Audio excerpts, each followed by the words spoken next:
Hello दोस्तों, कैसे हो आप लोग। उम्मीद करती हूँ आप सब लोग एकदम स्वस्थ और मस्त होंगे। मैं हूँ आपकी दोस्त साधना। आप लोग देख रहे हैं मेरा चैनल स्टे हैप्पी विद साधना। और बताइए कैसे हैं सब लोग। अच्छे हैं, बहुत अच्छी बात है। और बताइए, थंबनेल टाइटल देख के तो आप लोग सोच रहे होंगे कि आज साधना को क्या हुआ। अभी मतलब गर्मी आई ही नहीं और वो खरबूजा चाकू लेके बैठ गई। तो बात सिर्फ एग्जाम्पल दिया है मैंने खरबूजे और चाकू का। बात खरबूजे और चाकू की नहीं है, बात मेरी और आपकी है, हमारे इस समाज की है। और ये बहुत ज़रूरी है और कुछ हद तक बहुत ज़्यादा सेंसिटिव भी है। तो प्लीज़ आप लोग थोड़ा सा मेरा सपोर्ट कीजिएगा, वीडियो पूरा देखिएगा। थोड़ा लेंथी हो सकता है क्योंकि बात जो है वो थोड़ी सीरियस है और थोड़ी शायद लंबी भी हो जाए, क्योंकि अभी तो स्टार्ट कर रही हूँ तो हो सकता है लंबी हो जाए। तो प्लीज़ आप लोग वीडियो पूरा देखिएगा, सुनिएगा, समझिएगा। जैसे आपने पहले वाली वीडियो पे मुझे सपोर्ट किया, प्लीज़ थोड़ा सपोर्ट ज़रूर कीजिएगा, भूलिएगा मत। बात की शुरुआत करती हूँ। किसी एक के लिए है वीडियो नहीं तमाचा है उसके मुँह पे, शायद उसको समझ में आ जाए। तो चलिए स्टार्ट करती हूँ स्टार्ट से। बात है मई की लास्ट वीक की। मई के लास्ट वीक में मतलब अप्रैल में मैंने चैनल स्टार्ट किया था और मई में दीपक ने मुझसे कहा, मम्मी आपके पास मतलब मैसेंजर और फेसबुक और इंस्टाग्राम होना चाहिए, जबकि सारे यूट्यूबर्स के पास होता है तो आपके पास भी होना चाहिए। तो मुझे उससे पहले ना मैंने फेसबुक चलाया था, ना इंस्टा चलाया था, ना मैसेंजर चलाया था। फेसबुक अकाउंट मेरा बहुत पुराना था लेकिन मैं उसको यूज़ नहीं करती थी, मैं उसको चलाती नहीं थी। कभी 4-6 महीने साल बीत जाते थे, कभी मतलब खाली बैठे तो मैंने थोड़ा सा उसको खोला, ओपन किया, किसी की प्रोफाइल में गई, फोटो वगैरह देखा और बंद किया, वापस आ गई। इससे ज़्यादा मैंने कभी नहीं चलाया था फेसबुक। तो वो तो कोई इंटरेस्ट था ही, मुझे इंटरेस्ट ही नहीं था। असली बात तो ये थी, मुझे इंटरेस्ट नहीं था फेसबुक में। ठीक।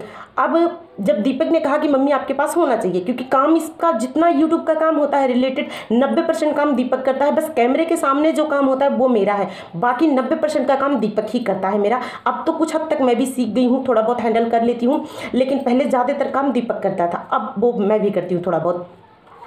तब क्या हुआ, दीपक ने कहा कि मम्मी आपके पास अकाउंट होना चाहिए। तो ठीक है, दीपक ने मेरी अकाउंट बनाए, फेसबुक पे बनाया, मैसेंजर इंस्टॉल किया और इंस्टाग्राम किया, तीनों है।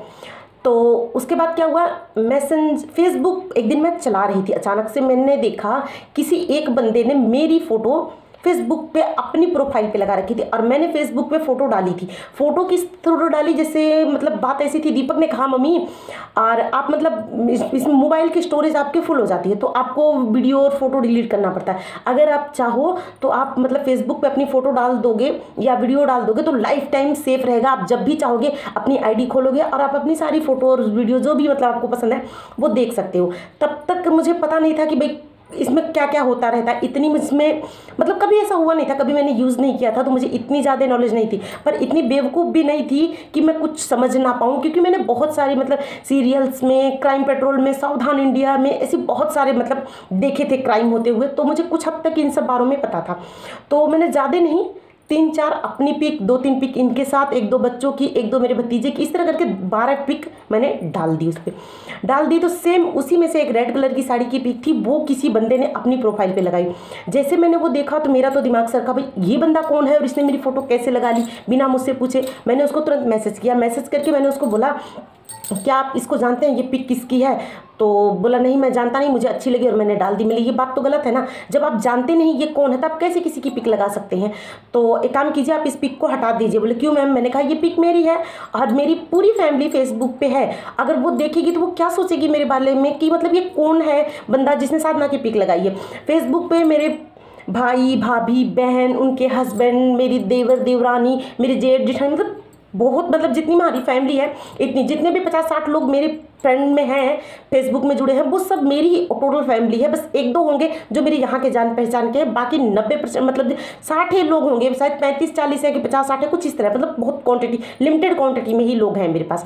मतलब जोड़ा है, मैंने एक्सेप्ट किया। वैसे तो 1500 से भी ज़्यादा लोग फ्रेंड रिक्वेस्ट भेज चुके हैं और वहीं बैठे हैं बेचारे, तो उसको एक साइड छोड़ते हैं, बात मुद्दे पर आते हैं। मुद्दे वाली बात मई वाली थी।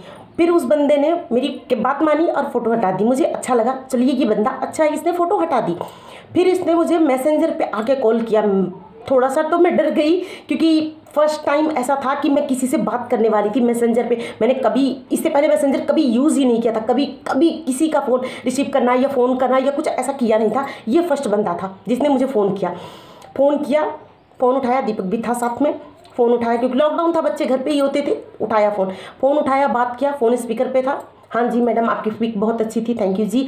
और मैंने ऐसे लगा दिया, आपने कहा मैंने पिक हटा दी, आप बताइए आप कौन है, कहाँ से? जी हम यहाँ से हैं, ऐसे हैं, सब ठीक है, अच्छी बात है। अच्छा, मैंने उसका फ़ोन डिस्कनेक्ट किया, 1 मिनट 1.5 मिनट बात करके कर दी, फिर दोबारा, फिर तिबारा, बार बार, मतलब 1-2 बार किसी से, अनजान से कोई कितना बात कर सकता है। 1 बार 2 बार बात करके मैंने उसका फ़ोन को डिस्कनेक्ट किया, वो नहीं माना। फिर मैंने क्या किया, नेट बंद कर दिया। नेट बंद करने के बाद भी मैंने 1 घंटे बाद ऑन किया, तब तक 10 मिस कॉल छप चुके थे। फिर मैंने उसको, फिर से वो फ़ोन करे जा रहा था, मैंने रिसीव किया, उसको बोला मेरा नेट पैक खत्म हो गया, आप मुझे फ़ोन मत करिए। तो उसने कहा कि आप अपना नंबर दीजिए, हम रिचार्ज करवा देते। जी कोई बात नहीं, हमें रिचार्ज की ज़रूरत नहीं, क्योंकि मेरा 84 दिन का पैक होता है और मेरा तो ऑलरेडी रिचार्ज है, तो मुझे ज़रूरत नहीं है इसकी, थैंक यू। मैंने उसको तुरंत ब्लॉक कर दिया, क्योंकि मुझे लगा ये अच्छा नहीं है, इतनी बार बार कोई फ़ोन करे तो मुझे इरिटेशन होने लगती है, तो मैंने उसको ब्लॉक किया। ब्लॉक तो मैंने उसको वहाँ कर दिया, लेकिन तुरंत उस बंदे ने मेरे व्हाट्सअप पे मुझे मैसेज कर दिया। व्हाट्सअप का मैसेज देखते तो मैं एकदम कांप गई थी, एकदम डर के मारे मेरी हालत ख़राब थी, क्योंकि मैंने कभी किसी से अपना नंबर शेयर नहीं किया था, ना पहले कभी किया, ना आज तक कभी किया है। तो मुझे डर सी गई कि मतलब ऐसा कैसे हो सकता है, कोई आपके व्हाट्सअप पे आपको मैसेज कर दे। तो उसने मुझे व्हाट्सअप पे मैसेज किया, मैंने उसको मना किया। मैंने उसको कहा कि आपको नंबर कैसे मिला? आप बोला आपने दिया, मैंने नंबर नहीं दिया, गलत बात। तो उसने मुझे कहा कि मैंने फेसबुक से आपका नंबर लिया। तो फेसबुक से मेरा नंबर कैसे मिल सकता है? बोले मिल सकता है, और मैं मतलब ढूंढ लूँगा, मैं ये कर सकता हूँ, मैं जान सकता हूँ आप कौन हो, कहाँ से हो, मैं सर्च कर सकता हूँ भी। कर लो भाई, अब कर सकते हो तो कर लो, अच्छी बात है, कोई बात नहीं, लेकिन आप दोबारा मेरे व्हाट्सएप पे मैसेज मत करना। तो उसने कहा कि आप पहले मैसेंजर से ब्लॉक हटाओ। नहीं, बोला आपको आपके बच्चे की कसम। मुझे ये बात बहुत बुरी लगी। आज अगर बंदा आपको आपके बच्चे की कसम दे के कह सकता है मैसेंजर खोलो, तो कल वो आपको आपके हस्बैंड की कसम दे के कुछ और बोलेगा, परसों कुछ और बोलेगा। मैंने उसको व्हाट्सएप से भी ब्लॉक कर दिया, पर तब तक नंबर जा चुका था उसके पास। तब सेम टाइम ही किसी और का मैसेज आया था मेरे पास। वो पहले से 1-2 बार पहले ही आ चुका था, पर मैंने एक्सेप्ट नहीं किया था और शायद रिप्लाई भी नहीं किया था। लेकिन उसी टाइम सेम बंदे को मैंने, अलग बंदे को, एक गलती हुई दूसरी और करने जा रही थी, और किया बढ़िया से किया है, पर छोड़िए। मैंने उस बंदे को फ़ोन किया, मैंने उनको मैसेज किया कि क्या मैं आपसे बात कर सकती हूँ? तुरंत सेम बंदे ने मुझे रिप्लाई किया। मुझे उस टाइम लगा 90%, शायद 90% ही है, छोड़िए, गर्मी होने लगी है आजकल। तो मैंने उनको मैसेज किया, क्या मैं आपसे बात कर सकती हूँ? क्योंकि मैसेज मुझे टाइप करने में टाइम नहीं लगता, मैं बहुत स्पीड में टाइप करती हूँ, लेकिन स्पेलिंग मिस्टेक कर जाती हूँ।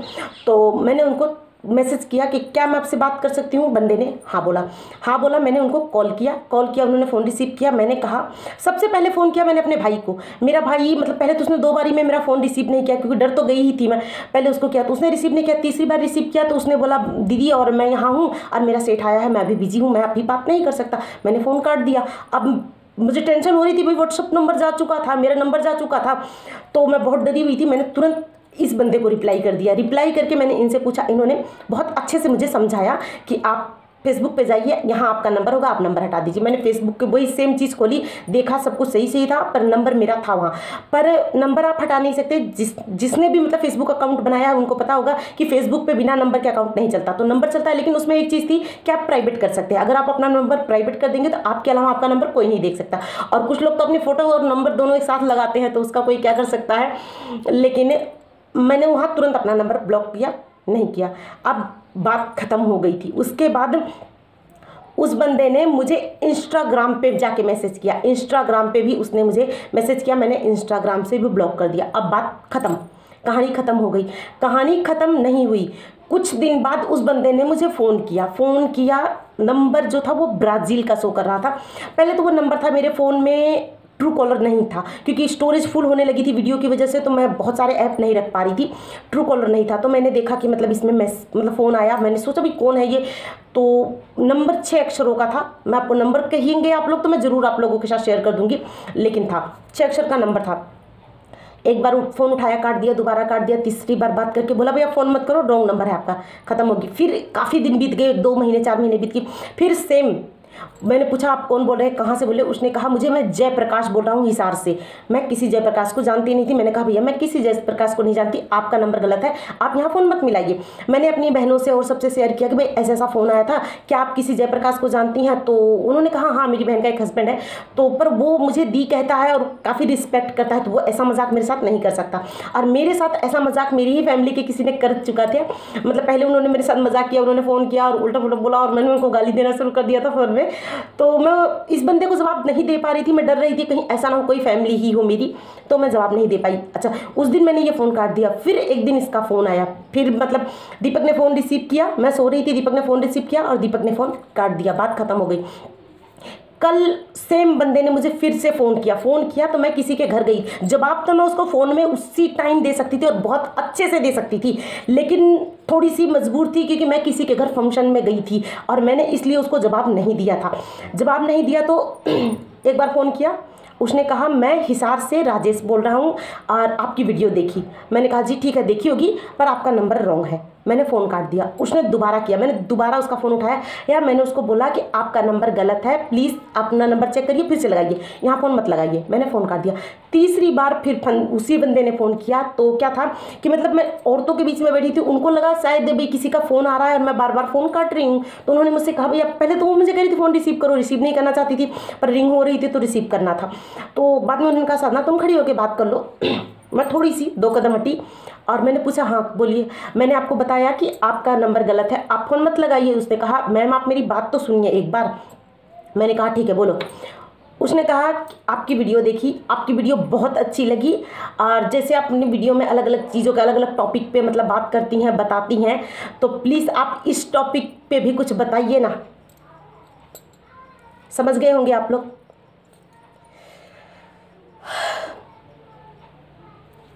आज तो मुझ में इतनी जोर की लगी कि साले का कॉलर पकड़ के लाऊं और पेट्रोल छिड़क के माचिस लगा के बताऊं अब ये टॉपिक कैसा लगा। लेकिन मैं वहाँ थी, वहाँ बहुत सारे कम से कम 50 औरतें थी, 10-20 आदमी थे, कोई फंक्शन था, हम सब लोग इकट्ठा थे। मैं उसे वहाँ जवाब नहीं दे पा रही थी, मेरी मजबूरी थी। पर मैंने उसको सिर्फ 2 लाइनों में एक ही बात कही कि दोबारा आप फ़ोन मत करना और ऐसी बकवास तो भूल के भी मत करना मुझसे। तो मैंने उसको फ़ोन डिस्कनेक्ट कर दिया। अभी तक फ़ोन नहीं आया, पर ये बात करीब 8-9 महीने पहले से स्टार्ट हुई थी और अब तक में वो 4-5 बार मुझे फ़ोन कर चुका है। वो शायद मेरी वीडियो देखता है, अगर वो मेरी वीडियो देखता है तो उसी पर्सन के लिए ये वीडियो है। प्लीज़ अगर तू हरियाणा का है तो मेरी बात सुन, अच्छी तरह कान खोल के सुनिए, तू तेरे समझ में आवेगी। तू जो सोचे बा मैं कोनी और कदे तू सोचते हो ना ये गुड़ ईसा गिल्ला कोनी कि तेरे जैसी मक्खी चाट जा। आई बात समझ में? तो तू ये ट्राई करना और ये बकवास करना, ये फालतू के कमेंट करना तू मन बंद कर दे। आज पाछे तू मन कदे गलती से भी फोन ना करिए, ना मन मैसेज करिए, ना मेरी वीडियो देखने की तन जरूरत। तेरे जैसे सब्सक्राइबर की, तेरे जैसे लोगा की मन जरूरत को नहीं। कदे तू नो सोचता हो मन तेरे में इंटरेस्ट है, तेरे फोना में इंटरेस्ट है, तेरी बात में इंटरेस्ट है, तू दुबई में रहता हो चाहे अफगानिस्तान में रहता हो, मेरे लिए मेरी जुत्ती जितनी औकात नहीं है तेरी। आई बात समझ में? नहीं आई तो समझ। कह तो मैं तुझे उससे टाइम फोन पे भी दे सकूँ थी और घनी सारी बात कह सकूँ थी, मैं तने नू भी समझा सकूँ थी, तू जो बात मेरे तक पूछना चाहे ना तेरी माँ पे भी पूछ सका था, मैं कह सकती थी। लेकिन मैं तन यह बात कौन ही कही, जानता है क्यों कौन कही? नू कौन कही? ताकि उस माँ के ऊपर गाली ना जावे, क्योंकि मैं खुद भी एक माँ हूँ और मन अच्छी तरह बेरस है। कोई माँ आपके टाबरा ने नू कौन सिखाया करे, तो बच्चों की गलती की सजा माँ बाप का कौन ही दिए जा सके। तो तू जो करे ना वो गलती मैं नहीं कर सकती, मैं तेरी माँ बहना ने किम्मी कौन कह सकती, क्योंकि वो भी एक औरत है और मैं भी एक औरत हूँ। तो मैं अच्छी तरह जानूँ माँ बहना का सम्मान के चीज़ होया करे। और जब तू नहीं समझाना तो तू इंसान को नहीं, और जब तू फिर भी नहीं समझाना तो मैं समझ जाऊँगी तू सच्ची इंसान को नहीं। और जब इंसान होगा ना तो इतने में घनी सारी बात समझ जाएगा, तेरे उरे अच्छी तरह समझ में आवेगी कि मैं क्या कहना चाहूँ और बहुत अच्छे से समझ में आ जानी चाहिए। जब तेरे ई भी समझ में नहीं आई ना तो मैं समझ जाऊंगी तू इंसान को नहीं। जब तू इंसान होगा ना तो तू समझ जाएगा और मुड़ के गलती ते भी तू मेरे करने या किसी और लेडीज करने कदे भूलते भी फोन ना करिए। और मैंने तन हरियाणवी में नू समझाया क्योंकि तू हरियाणा का है और तन हरियाणवी अच्छी तरह समझ में आवेगी जब मैं तन हरियाणवी में समझाने लग रही हूँ। और समझ ले इस बात ने और अच्छी तरह कान खोल के दिमाग खोल के और अच्छी तरह समझ ले। तू नू ना सोच ये गुड़ गिल्ला है तेरे भर की मक्खी चाटेगी, को नहीं चाटा है। मैं जो हूँ मन ने बेरा, मेरे राम ने बेरा, तेरे जैसे आवारा ने को नहीं बेरा पट्टा है। और मैं क्या चीज़ हूँ ये मन ने अच्छी तरह बेरा, मेरे पूरे परिवार ने बेरा, मेरे पड़ोसिया ने बेरा। आई बात समझ में? दूध में भी दाग हो गए पर मेरे में को नहीं। और ना विश्वास हो ना तो तू उरे आ जा, चाहे मारे घर न चाल, चाहे मेरे पड़ोसिया ने पूछ ले। आई बात समझ में? और फिर भी ना तेरे समझ में आया ना तो तेरे जैसा मूर्ख फिर दुनिया में को नहीं। ठीक? और आइंदा गलती से भी फोन ना कर दिए। रात मैंने मेरे भाई से अच्छी तरह बात करी है, मेरा भाई पुलिस में है, वाह मैंने नू कही है बेबे तू टेंशन ना ले। जे ये बंदा तन दूसरा फोन कर तो इसका नंबर मैंने अच्छी तरह दे दिए, मैं इसका नंबर साइबर क्राइम में देके इसका वीजा रद्द करवा दूंगा और ये उड़े का उड़ा ही लटका रह जाएगा, आना भूल जाएगा तू हरियाणा में। ठीक से? पर मैं ऐसा काम करना कौन चाहूँ। क्यों? क्योंकि मैं जानू हूँ माँ बाप खातर औलाद कितनी कीमती होवे। मेरे घर के सामने आंटी का छोरा मरिया, आंटी ने रोनते बिलकते मैंने देखी। मैं नू कौन सोचती कि भाई तेरी माँ भी ऐसा दुख झेल है, तेरी बहना भी ऐसा दुख झेल है कि तू उड़े अटक जा और घर ना लौट सके। तो तेरी माँ और बहना खातर, तेरे परिवार की सेफ्टी खातर, क्योंकि मैं खुद एक माँ हूँ, मैं अपने टाबरा से जितना प्यार करूँ उतना ही माँ, तेरी भी माँ तेरे प्यार करती होगी, तेरी बहना भी करती होगी, तेरा परिवार भी करता होगा, और तू भी तेरे परिवार खातर ही इतनी दूर जा रहा होगा। तो फिर अगर तुम सही सलामत रहे ना, तेरे घर ना आना है ना, तो और ताकि इज्जत करना सीख ले। और ना कर सके ना तो तू बेकार है, समझ ले, गंदी नाली का कीड़ा, तभी बेकार है तू। और जो इंसान है ना तो समझ जाएगा मैं क्या कहना चाहूँ और तू क्या सुनना चाहता था। समझ में आई होगी बात? तो ठीक, आइंदा ना तो वीडियो देखिए, ना चैनल सब्सक्राइब करिए, ना मैंने कल फोन करिए। फोन करने की गलती तो गलती तभी ना करिए। ठीक, चल ईब जानता रहे तू वीडियो तक। आप सबने सोचा होगा ये वीडियो क्या है, जिसके लिए था उसके समझ में आ गई होगी और बहुत अच्छे से ये बात समझ में आई होगी। अगर फिर भी नहीं समझ में आती है ना तो समझ लीजिए वो इंसान ही नहीं है। बाकी मैं तो ना तो उसको कॉल रिसीव करने वाली हूँ, ना उसका फ़ोन रिसीव करने वाली हूँ, और डरती मैं किसी से नहीं हूँ। और मैं ये बात नहीं कहना चाहती थी, ये वीडियो मतलब मुझे बनाने का मन नहीं था, मैं ये वीडियो में शेयर नहीं करना चाहती थी। पर ये बात कल जब उसने मुझे कहा, मेरे तो आग लगी हुई थी बहुत जोर की, ऐसा कोई कैसे बोल सकता है किसी को। मैंने इनसे शेयर किया, शाम को मैंने इनसे कहा ऐसी ऐसी बात थी, ऐसे ऐसे फ़ोन आया था, उसने मुझे ऐसे ऐसे कहा। मैं 99% बात इनसे शेयर जरूर करती हूँ, एकदम 99%। कोई 1% बात अगर मैं भूल गई या फिर मैंने सोचा ये इतनी इंपॉर्टेंट नहीं है तो एक अलग बात है। बाकी मैं 99% बात इनसे शेयर करती हूँ। आज ये हुआ, आज ऐसा हुआ, आज ये फ़ोन आया, ये गया, ये बात हुई, A to Z। शाम को फिर मैंने इनसे ये बात भी शेयर की कि 8 दिन में मेरे साथ ऐसा हुआ था, ऐसा ऐसा फ़ोन आया था। उन्होंने ही मुझे इस वीडियो के बारे में कहा। मैंने उनसे कहा कि मैं वीडियो नहीं डाल सकती, अगर मैं डालूंगी तो लोग हो सकता है मेरे बारे में ही कुछ सोचे। बोले कुछ सोचेंगे, वो उनका काम है कुछ सोचना, पर तुम क्या हो, तुम्हें पता है ना, तुम सही हो, हाँ तुमने गलती की ना, तो फिर तुम्हें डरने की ज़रूरत नहीं है। तुम उसको वीडियो के थ्रू अच्छे से, वो फ़ोन करना चाहते थे लेकिन उसका नंबर जो था वो दूसरे देश का था, काफ़ी कॉस्टली कॉल हो जाता और वो लग भी नहीं रहा था। फिर भी ये लगा रहे थे, वो लग भी नहीं रहा था क्योंकि इनको भी गुस्सा बहुत तेज़ आया था। ये भी मैंने सारी बात बताई कहाँ से शुरू और कहाँ तक आ चुका है। ये 4-5 बार हो चुका था मेरे साथ। तो इन्होंने उसको फ़ोन करके अच्छे से बताने की सोची लेकिन वो फ़ोन लगा ही नहीं। अगर लगता तो 100% वो बढ़िया से बता देते इसको, लेकिन नहीं हो पाया। तो कोई बात नहीं, वीडियो देख लिया होगा उसने, अच्छे से समझ गया होगा, और फिर भी नहीं समझा तो हम कुछ कर नहीं सकते। और मुझे इस चीज़ का डर था कि लोग पता नहीं मेरे बारे में क्या सोचेंगे, कैसी थिंकिंग बनाएंगे, क्या सोचेंगे, कहीं कोई मुझ पर ना कमेंट करने लगे। पर थैंक यू, भगवान जी ने मुझे इतना अच्छा हस्बैंड दिया, इतना अच्छा परिवार दिया जो मुझे समझती है और मुझे सपोर्ट करती है। और मैं इस चीज़ का हमेशा ख्याल रखती हूँ कि मतलब एक लिमिट जो होती है ना, एक मतलब टच, जो विश्वास की लाइन होती है ना, उसको तोड़ना तो बहुत दूर की बात है, मैं उसे कभी टच करना नहीं चाहती। तो मैं अपने लाइन, अपने तरीके पे सही रहना चाहती हूँ। बाकी आप लोगों को वीडियो कैसी लगी वो आप लोग मुझे कमेंट करके बताइएगा। और बहुत सारी लेडीज़ को भी इस वीडियो से बहुत ज़्यादा सपोर्ट मिलेगा। आप अपना फेसबुक अकाउंट बनाइए, फेसबुक चलाइए। 2 चीज़ों का याद रखिए, कभी किसी को अपना नंबर मत शेयर करिए, कभी किसी को अपनी पिक शेयर मत करिए। मैंने देखा कई बार क्या होता है, लोगों को मतलब पिक के ऊपर उनका नंबर चिपका के उनके रेट लिख दिए जाते हैं और फिर उन्हें वो बार बार फ़ोन आने लगते हैं। वो बेचारी इतनी ज़्यादा परेशान हो जाती है। मेरा तो नंबर गलती से किसी 1% के पास गया और मुझे 99% यकीन है कि ये वही सेम बंदा है। मैं गारंटी से नहीं कह सकती, 99% मुझे यकीन है कि ये सेम बंदा है, दूसरा बंदा नहीं है। लेकिन अगर वो है तो उसको भी मैंने आज वीडियो के थ्रू मेरे ख्याल से अच्छे से समझाया है, वो समझ गया होगा। अगर फिर भी नहीं समझा तो उसकी भला। और आप लोगों को वीडियो कैसी लगी प्लीज़ आप लोग इसको ज़्यादा से ज़्यादा शेयर करिएगा, सब्सक्राइब कीजिएगा, कमेंट करिएगा और प्लीज़ सपोर्ट करिएगा। चलिए फिर मिलती हूँ एक और अच्छी सी नई वीडियो में। तब तक के लिए आप सब लोग खुश रहिए, स्वस्थ रहिए, मस्त रहिए, मेरी वीडियो देखते रहिए। बाय।